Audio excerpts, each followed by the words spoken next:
late, just so we understand. I have too much respect for you to be late.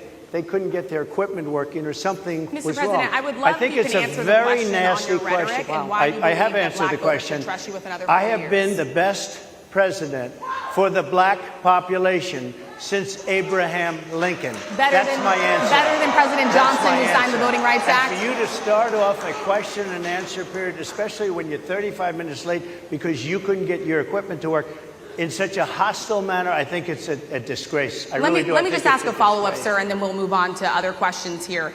Some of your own supporters, including Republicans on Capitol Hill, have labeled Vice President Kamala Harris, who is the first black and Asian American woman to serve as vice president and be on a major party ticket, as a DEI hire.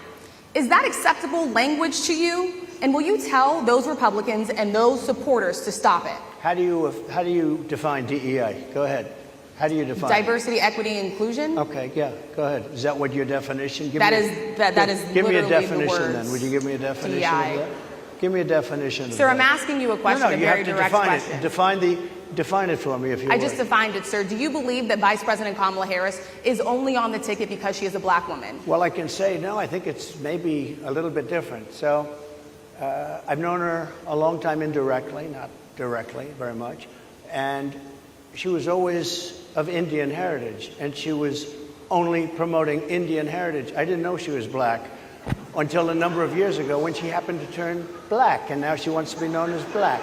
So I don't know, is she Indian or is she black? She is always identified as a black woman. She went to a historically black college. I respect either one, but she obviously doesn't, because she was Indian all the way, and then all of a sudden she made a turn, and she became a black person. Just to be clear, sir, do you believe I think somebody should look into that too when you continue in a very hostile, nasty tone. It's a direct question, sir. Do you believe that Vice President Kamala Harris is a DEI hire, as some Republicans have said? I really don't know. I mean, I really don't know. Could be.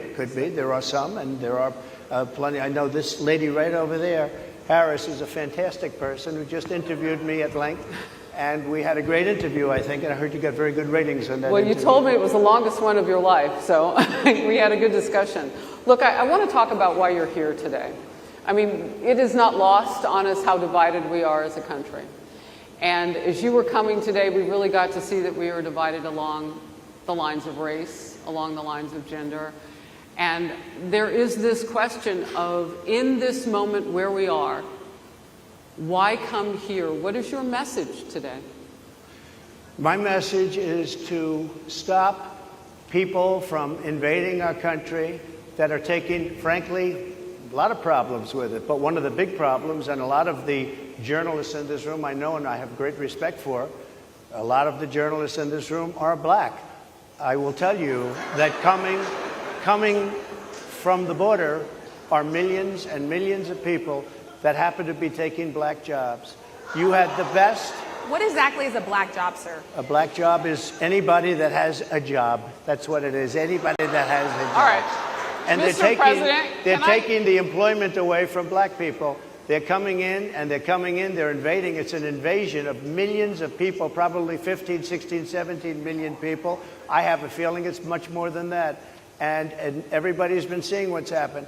The first group of people, the black population, is affected most by that, and Kamala is allowing it to happen. She's the border czar. She's the worst border czar in the history of the world. There's never been a border czar like this. She's never even essentially been. She said she was there once, but not the right part of the border. So she was a border czar. She's done a horrible job. These people are coming into our country, and they're taking black jobs and Hispanic jobs, and frankly, they're taking union jobs. Unions are being very badly affected by all of the millions of people that are pouring into our country. And one thing, as we discussed, many of these people are coming in from mental institutions, from prisons, from jails. They're gang members in other countries. Other countries are setting loose their prisoners. They're opening up their prisons and their mental institutions, and they're taking their bad people, drug dealers, gang members, and they're bringing them into the United States. And by the way, their crime rate is going down, and our crime rate is going to be a disaster. Mr. President, I want to get into how you address some of the issues with black communities. And I say that plural because we live in communities of color that are different. We're not all the same. We don't vote the same. We don't think the same. True. It's not monolithic. So as you come here today, I want to talk about something that bursts, and this is the weight of the inflation on this country right now. The nonprofit Money Management International recently released data from its mid-year analysis that we have found a 52% rise in people who are seeking counseling for being in credit debt. They're paying for food that is sky high on their credit cards, and now they can't pay that off. The credit counseling nonprofit MMI, as I said, is saying now that they've seen surges that they haven't seen since we were in a pandemic of people in financial trouble. Much of that falls on the shoulders of single moms, single black moms, when you look statistically. Yeah. How do you turn it around? What's your plan for the black community when it comes to money? So, first of all, it's very hard to hear you for whatever reason because of the fact that they have bad equipment, because I guess, you know, this woman was unable to get the right equipment. But it's very hard for me to hear you, but I can hear every other word. It's very difficult, actually. But so I don't know if they can fix it or do something with it, but I'll do the best I can with it. The inflation is absolutely destroying our middle class, our working class, virtually every class. Inflation is a disaster in our country. Inflation is a country buster. It breaks every country. And we had, in my opinion, the worst inflation we've had. They say it's 58 years, but I think it's much more than that. It's been devastating. And if you just take a look at a lot of things they don't include, like interest rates. Interest rates went from 2.4% to 10%, and you can't get the money. People can't buy houses. They no longer have the American dream. Young people, young black people, they don't have the American dream anymore. They can't buy a house. They can't borrow the money because of the cost of the money. They can't buy it because of the cost of housing, because of the cost to build it, because of inflation. Inflation is a disaster, and it's destroying our country, and it's destroying the black community probably as much or more So what do you do? Than any What's your plan? You know what we have to do? We have to bring down the cost of energy, and that's going to bring down the cost of inflation. This was all started with a bad energy policy. Joe Biden, by the way, just if I might, I was running against a man named Biden. You probably saw that.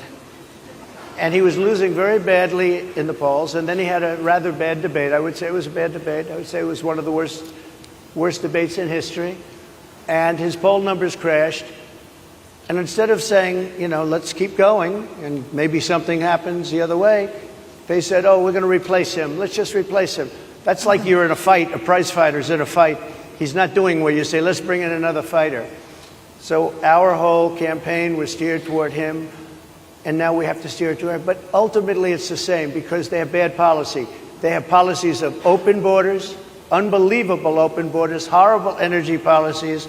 They want to get rid of, as you say, gasoline in cars. They want to get rid of oil. They want to get rid of efficient heating. Mr. President. Environmentally, what they're doing is killing our country. They're absolutely destroying our country. But the inflation is the thing that's hurting the black worker, the black population, and every other population within our country. Inflation is the worst it's been, I think, in over 100 years. And they'll fact check it. They'll say it's only 58.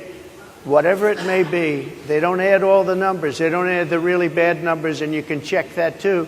But inflation, Harris, is absolutely destroying this country and the people in our country. Yes, Mr. ma'am. President, can I ask you another question Yes, that is also impacting black Americans? And that's very clear now. Good. I'm sorry? It's very clear. I hear you. Okay. So Sadia Massey, someone from Illinois, an unarmed black woman, was shot the other day in her home by a deputy sheriff. The deputy has since been charged with murder. You've said police would get immunity from prosecution if you win. Why should someone like that officer have immunity, in your opinion? Immunity? Immunity. I don't know the exact case, but I saw something, and it didn't look good to me. It didn't look good to me. Are you talking with the water, right? Yeah. Well, police unions are not backing this person. Okay. Again, why would they're going to be charging the officer? I guess they're charging the officer. So why should he receive immunity? Well, he might not. I mean, it depends. It depends on what happens. I'm talking about people that are much different cases than that. We need people to protect ourselves. And by the way, in Chicago, as an example, a few weeks ago, July 4th weekend, They had 117 shootings and 17 deaths. Nobody wants that. Nobody wants that. We need to have our police officers have the respect and dignity back. In this particular case, I saw something that didn't look good to me. I didn't like it. I didn't like it at all. So can you get a little more specific back to the immunity question? Who would make those Well, right now, for the most part, people are protected by their unions, by their police unions, or by their police departments. But I'm saying if I felt, or if a group of people would feel that somebody was being unfairly prosecuted because the person did a good job maybe with crime, or made a mistake, an innocent mistake. There's a big difference between being a bad person and making an innocent mistake. But if somebody made an innocent mistake, I would want to help that person. What would those exceptions be? What would determine an innocent You go after mistake? somebody and it's a very close call and it's very dangerous. And you know, they have, the policeman's life and woman is a very difficult thing, because sometimes you have less than a second to make a, life and death decision, and sometimes very bad decisions are made. They're not made from an evil standpoint, but they're made from the standpoint of they made a mistake. So I want to follow up really quickly. I find it interesting because you do talk about reining in prosecutors, especially when it comes to prosecutors that are prosecuting you. Why doesn't that skepticism apply to law enforcement? Well, I've been prosecuted because I'm a political opponent of two people that have weaponized our justice system. I've been prosecuted. I just won the big case in Florida. Everyone said that was the biggest case. That was the most difficult case. And I just won it. Now, Biden has a similar case, except much worse. I was protected under the Presidential Records Act. Biden wasn't, because he wasn't president at the time. And he had 50 years worth of documents. And they ruled that he was incompetent, and therefore he shouldn't stand trial. And I said, isn't that something? He's incompetent and he can't stand trial, and yet he can be president. Isn't that nice? Mr. President, but they released him on the basis that he was incompetent. They said he had no memory, and he was a nice old guy, but he had no memory, and therefore we're not going to prosecute him. I won the case, and it got very little publicity. I didn't notice ABC doing any publicity on it, George. We covered you extensively, sir. I'd love to move over on to different topics. I didn't notice you do any publicity on it at all. I won the case, the biggest case. This is an attack on a political opponent. I have another one where I have a hostile judge. We have you for a limited time, sir. I'd love to move on to different topics. No, excuse me. You're the one that held me up at 35 minutes, just so you understand. If we can move on now to the state of the race, sir, I want to get back to the campaign. Senator J.D. Vance is your running mate. He's had a lot of controversy lately, and I want to read you a few things that he has said in the past. He said the Democrats running the country are a bunch of childless cat ladies who are miserable at their own lives and the choices they've made, and so they want to make the rest of the country miserable too. He's not talking here about how great it is to be a parent. He's attacking what he says are the choices people are making to not have children.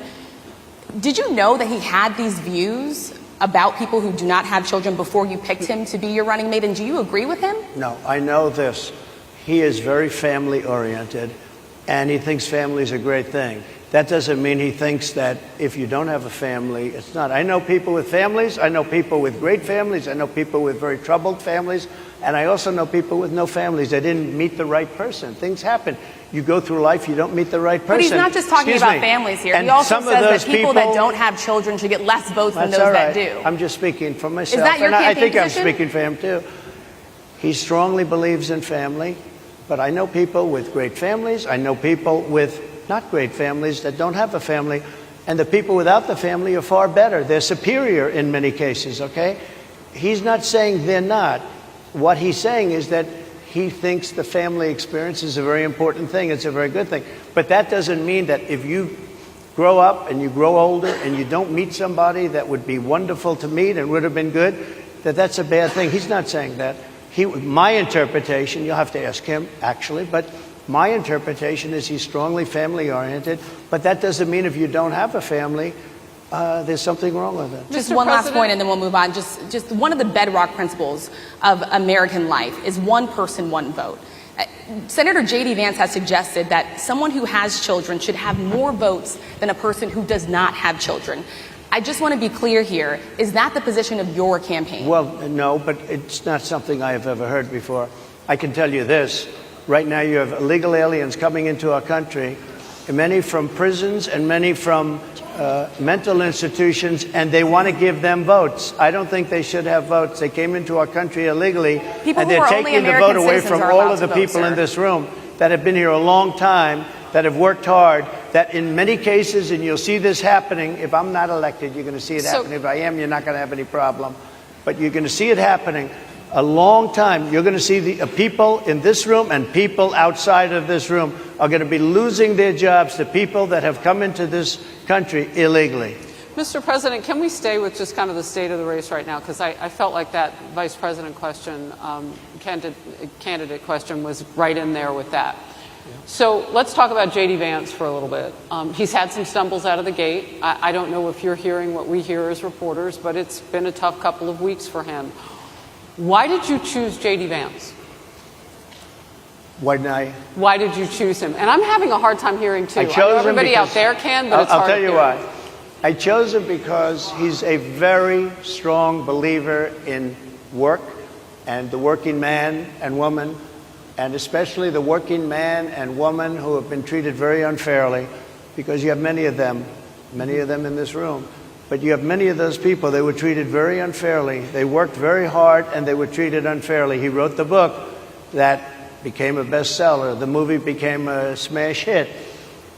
He's a very smart guy without the benefit of having a family that has contacts, like a father that was well connected.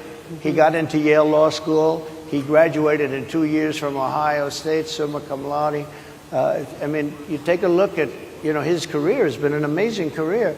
He started off at a level with a difficult family situation, very difficult, with the mother and the father and everything else. He ends up going to Yale Law School and was one of the top students, became the head of the Law Journal.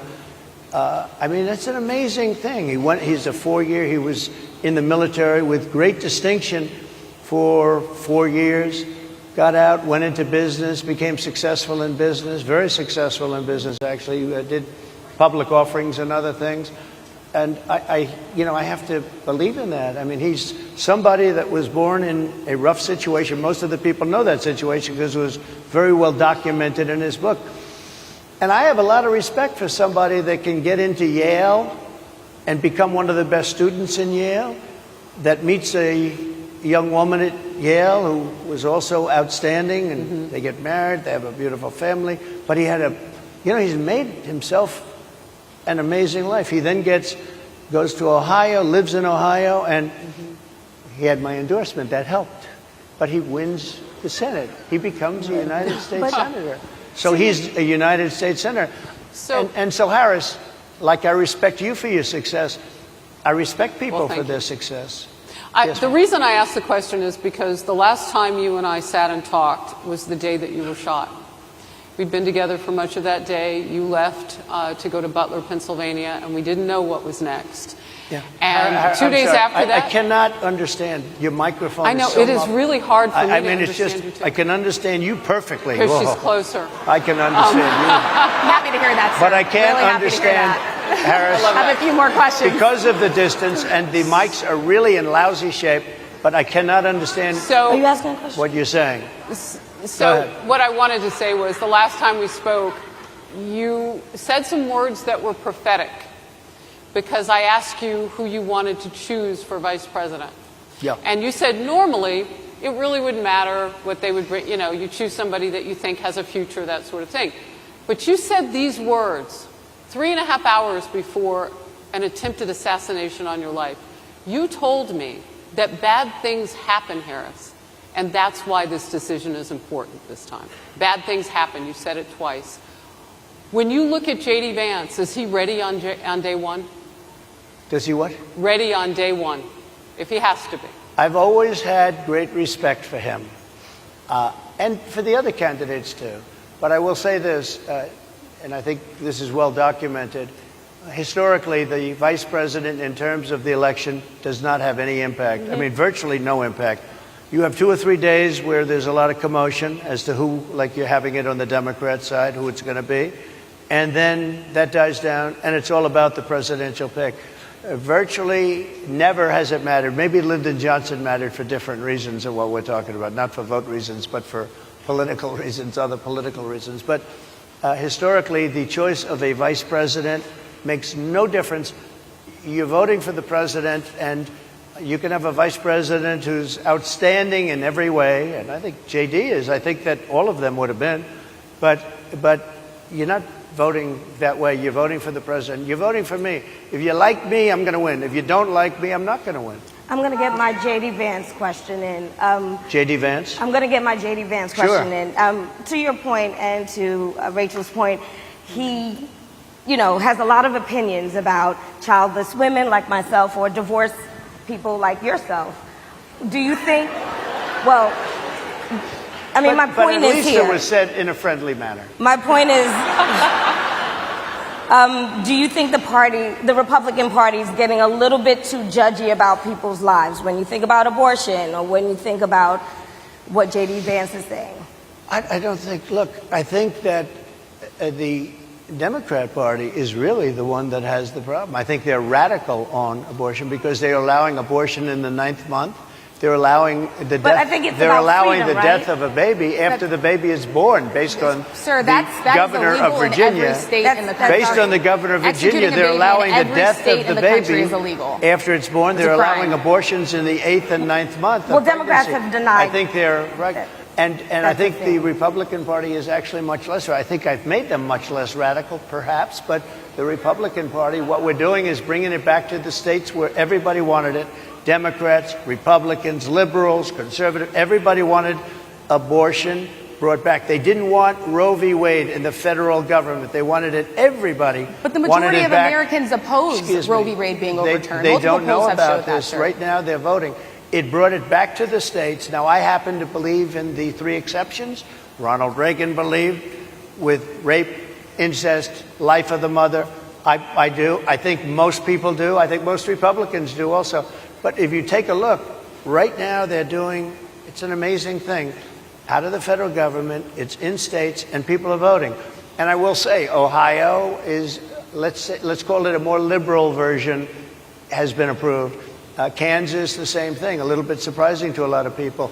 But the people are now voting, and it's taking this issue that's been going on for 52 years and has torn our country apart, and it's giving it to the people to vote on. And they're voting. And many states have already voted. Others are in the process of voting. And it's bringing it back to the people and a vote of the people. And it's not at all radical. And again, you have to follow your heart. I happen to believe in the 3 exceptions. Most people believe in the 3 exceptions. Most Republicans believe in the exceptions. But they don't want to see an abortion in the 9th month or the 8th month. Almost everybody agrees to that. And they certainly don't want to see, in the case of the governor of Virginia, the former governor, I might add, who said, we set the baby aside and then we decide what to do. Meaning, what do? We execute the baby. That's a radical, horrible position. And some people want that. I don't want it. Most people don't. Thank you. Can I just pivot really quickly to another question about, you brought up health, Harris. You're an active man. We see you golfing all the time, but if you win, you'll still be president at 82, which is older than Biden is right now. But not mentally. Look, mentally. Here's the question. He's shot. But most people. Would you most people. I know many people in their 80s and their 90s that are in great shape. Some of our greatest leaders. You look at throughout the world history. The greatest leaders, some of the greatest leaders in the world were in their 80s. But here's the question. Would you consider stepping down if you felt that your health was declining? Or would you? Absolutely. And who would make, I think I'd know. How would you make that decision? I think I'd know. Look, if I came onto a stage like this and I got treated so rudely as this woman treated me. Oh, my goodness. And I'm fine with it because she was very rude, sir. Very rude. That wasn't a question. She didn't ask me a question. She gave a statement. That wasn't a question. I repeated your statement, sir, actually. You said you would. You would. Oh, make absolutely. That decision if I thought down. that I was failing in some way, I want people to be sharp. I'll go a step further. I want anybody running for president to take an aptitude test, to take a cognitive test. I think it's a great idea.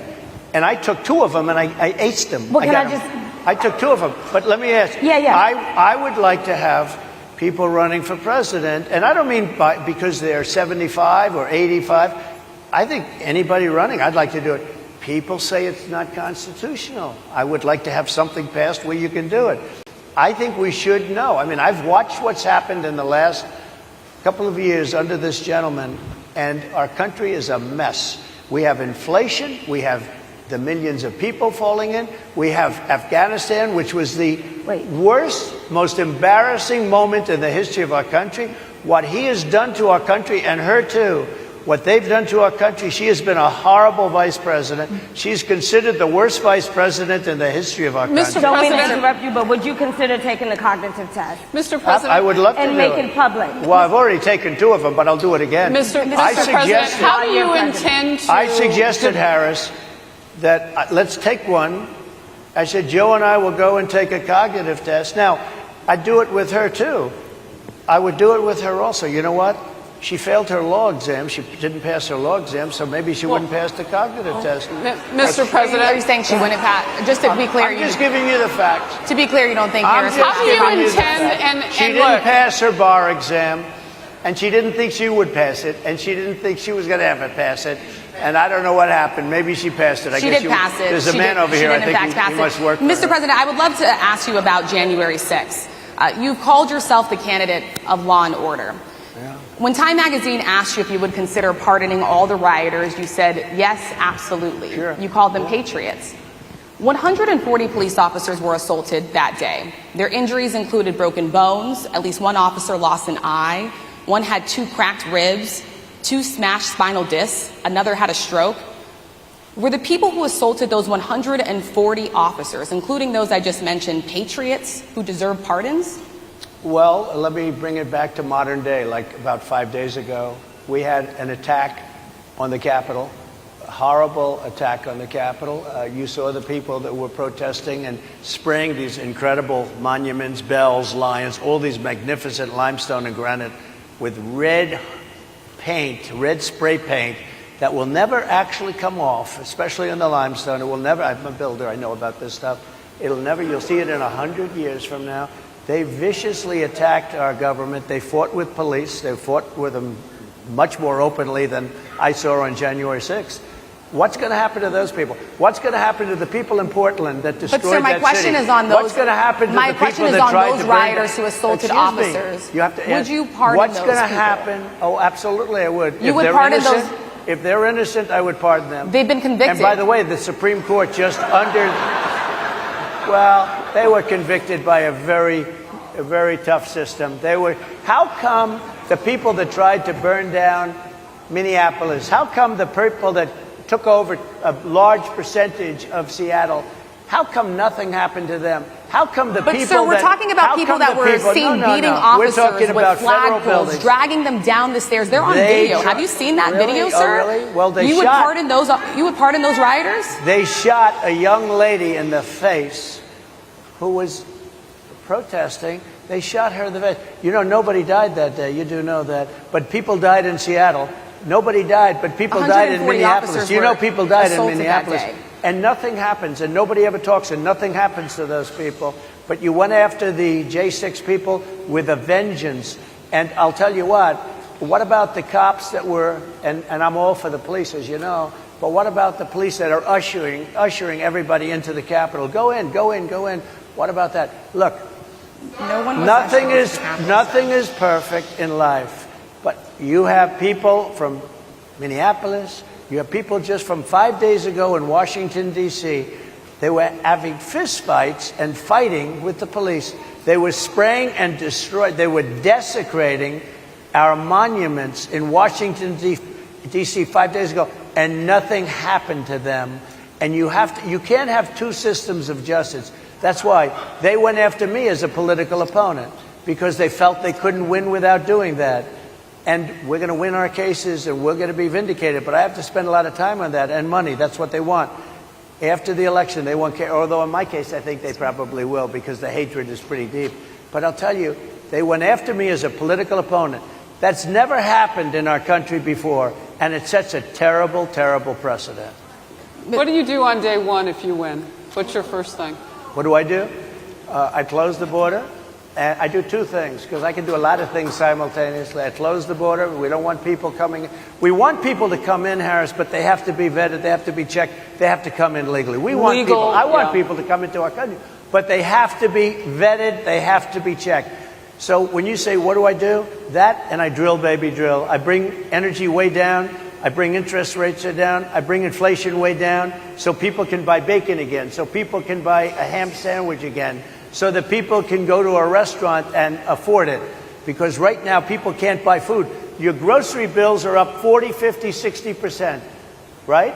She's agreeing to me. Oh, she's agreeing. Thank you. I like you very much. Mr. President, I think we are. But it's true. Your grocery bills are up. And then they're mandating that you buy an all-electric car. You know, Elon Musk endorsed me, and he's a friend of mine. He's a good guy. He's a smart guy. But I'm against everybody having an electric car, okay? I'm very much against that. You have to be able to, if you want a hybrid or if you want a gasoline-propelled car. But, you know, we have more liquid gold, gasoline, oil, under our feet than any other country. More than Saudi Arabia, more than Russia, more than any other country. I want to use it. I want to use what we have.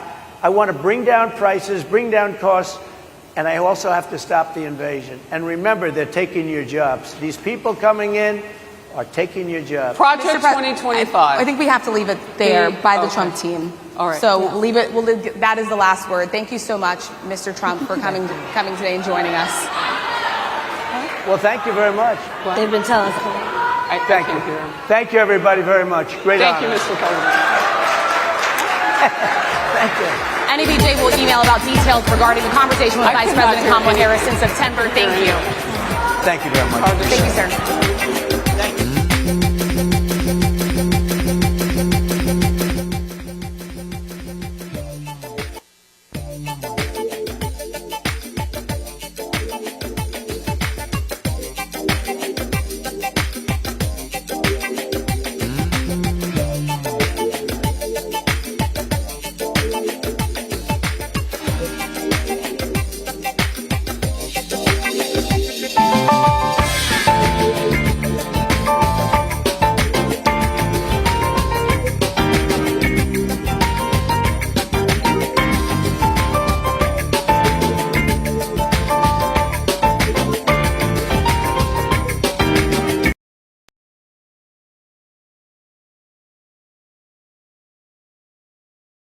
Service.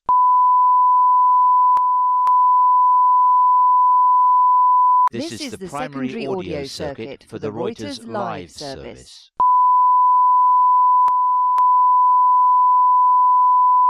This is the primary audio circuit for the Reuters live service.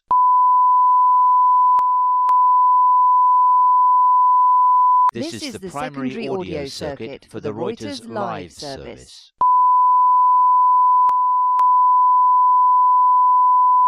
This is the primary audio circuit for the Reuters live service.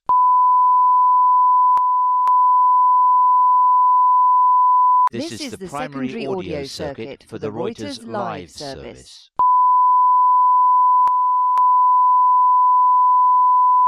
This is the primary audio circuit for the Reuters live service.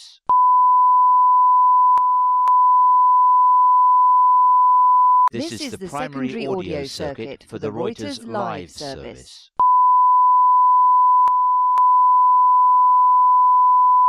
This is the primary audio circuit for the Reuters live service.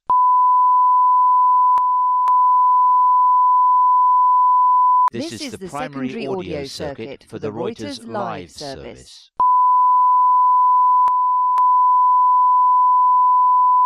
This is the primary audio circuit for the Reuters live service.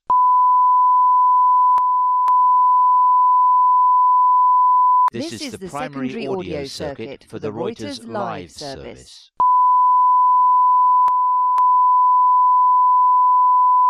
This is the primary audio circuit for the Reuters live service.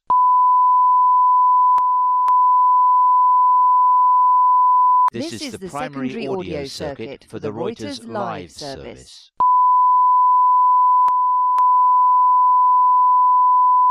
This is the primary audio circuit for the Reuters live service.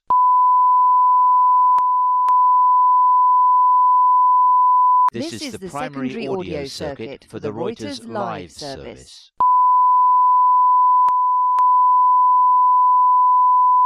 This is the primary audio circuit for the Reuters live service.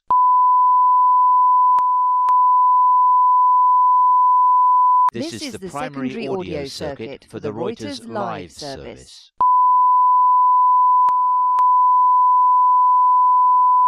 This is the primary audio circuit for the Reuters live service.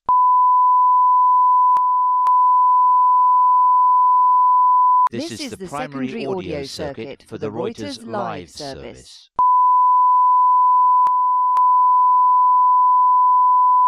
This is the primary audio circuit for the Reuters live service.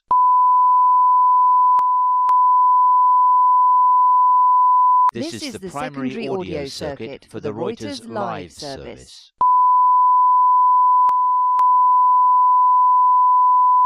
This is the primary audio circuit for the Reuters live service.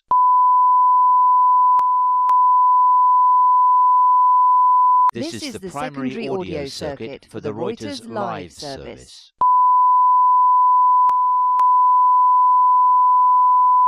This is the primary audio circuit for the Reuters live service.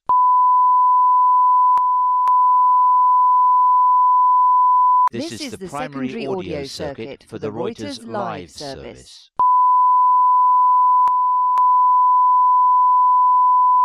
This is the primary audio circuit for the Reuters live service.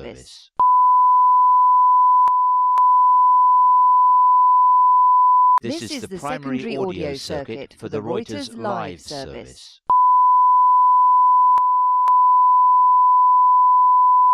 This is the primary audio circuit for the Reuters live service.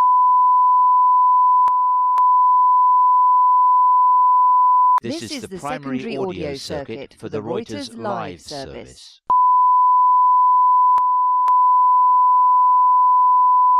This is the primary audio circuit for the Reuters live service.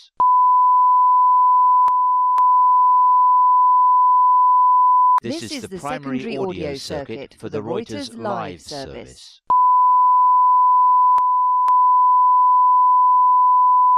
This is the primary audio circuit for the Reuters live service.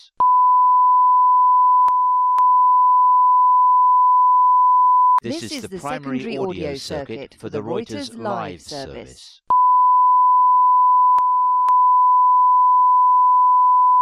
This is the primary audio circuit for the Reuters live service.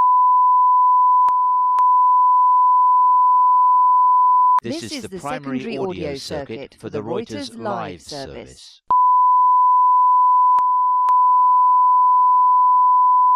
This is the primary audio circuit for the Reuters live service.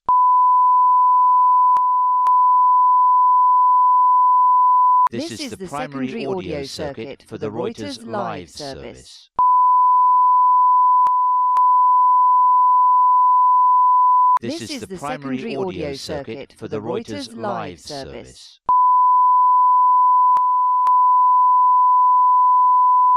This is the primary audio circuit for the Reuters live service.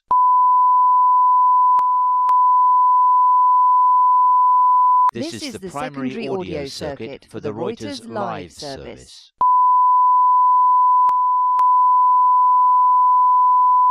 This is the primary audio circuit for the Reuters live service.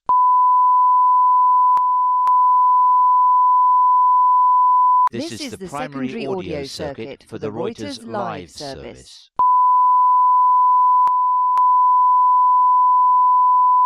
This is the primary audio circuit for the Reuters live service.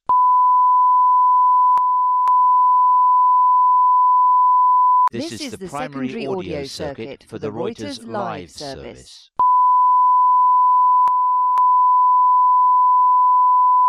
This is the primary audio circuit for the Reuters live service.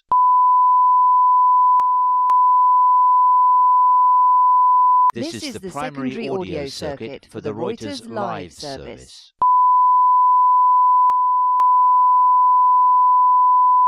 This is the primary audio circuit for the Reuters live service.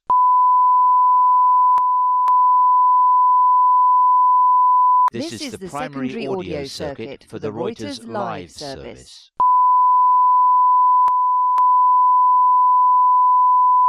This is the primary audio circuit for the Reuters live service.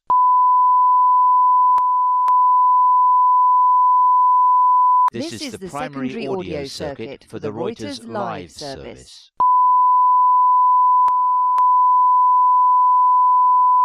This is the primary audio circuit for the Reuters live service.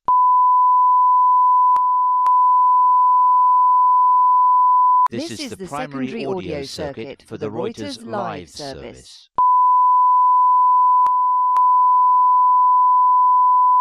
This is the primary audio circuit for the Reuters live service.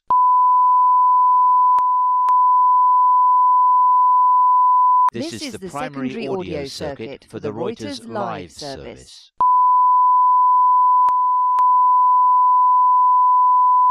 This is the primary audio circuit for the Reuters live service.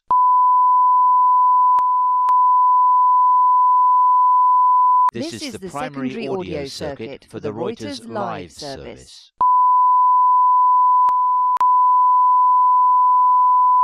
This is the primary audio circuit for the Reuters live service.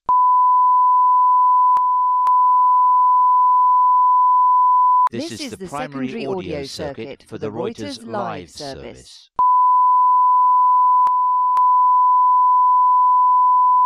This is the primary audio circuit for the Reuters live service.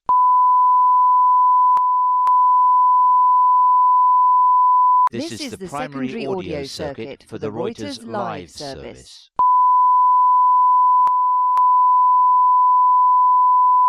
This is the primary audio circuit for the Reuters live service.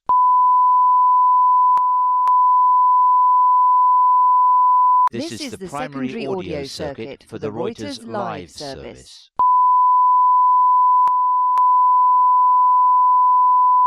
This is the primary audio circuit for the Reuters live service.